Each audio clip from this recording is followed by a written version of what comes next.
नमस्कार. आपल्या राज्याचा कृषी मंत्री म्हणून आज मी आपल्यासमोर बोलताना मला एक अत्यंत अभिमान आणि आनंद वाटतो. या वर्षीच्या किसान दिनाच्या निमित्तानं महिंद्रा अँड महिंद्रा या संस्थेचे सर्वेसर्वा आदरणीय श्री आनंद महिंद्राजी यांनी एक अत्यंत अर्थपूर्ण आणि काळाची गरज ओळखणारा अशी एक मोहीम राबविली आहे.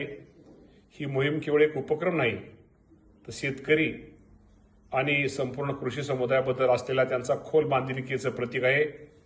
अशा विचाराने आणि प्रयत्नांना आपण नक्कीच प्रोत्साहन दिले पाहिजे आणि योग्य तो सन्मान दिला पाहिजे. लाभेल आम्हास भाग्य बोलतो मराठी या सुक्ताप्रमाणे मी स्वतःला भाग्यवान समजतो की मला या मातीत जन्म घेण्याची संधी लाभली आणि ही तीच भूमी आहे जिथे रयतेचा सन्मान केला जातो, जिथे शेती ही केवळ व्यवसाय नसून जीवन पद्धती आहे. एक शेतकरी आणि कृषी मंत्री या दोन्ही नात्याने आज मी सर्वांना आव्हान करतो, येणारा किसान दिवस केवळ भाषण, शुभेच्छा आणि समारंभापुरता मर्यादित राहू नये. खऱ्या अर्थानं शेतकऱ्यांचा सन्मान करायचा असेल तर आपण त्यांच्या आयुष्यात उतरलं पाहिजे. त्यांच्या शेतात जाऊन त्यांच्या कष्टाचा आणि संघर्षाचा आणि त्यांच्या आशेचा प्रत्यक्ष अनुभव घेतला पाहिजे.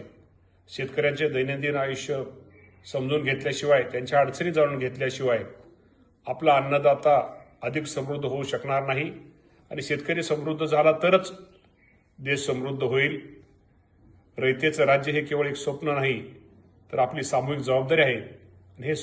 हे स्वप्न आपण सगळे मिळून खांद्याला खांद्याला लावूनच पूर्ण करू शकतो. म्हणून महिंद्रा ट्रॅक्टरच्या किसान दिवस मोहिमेत सहभागी होऊन आपण प्रत्येकाने आपल्या एक दिवस शेतकऱ्यांना द्यावा. त्यांच्यासोबत शेतात काम करून शेताचा अनुभव घेऊन त्यांच्या जगण्याशी नातं जोडावं, ही आपल्या सर्वांना मी जाहीर आणि मनापासून विनंती करतो. हा एक दिवस कदाचित आपल्यासाठी अनुभव असेल, पण शेतकऱ्यांसाठी तो सन्मान, आधार आणि विश्वासाचा एक संदेश ठरेल. पुन्हा एकदा मी महिंद्रा अँड महिंद्रा या संस्थेचे आनंद महिंद्राजी आणि त्यांच्या सगळ्या टीमचे आभार मानतो. धन्यवाद.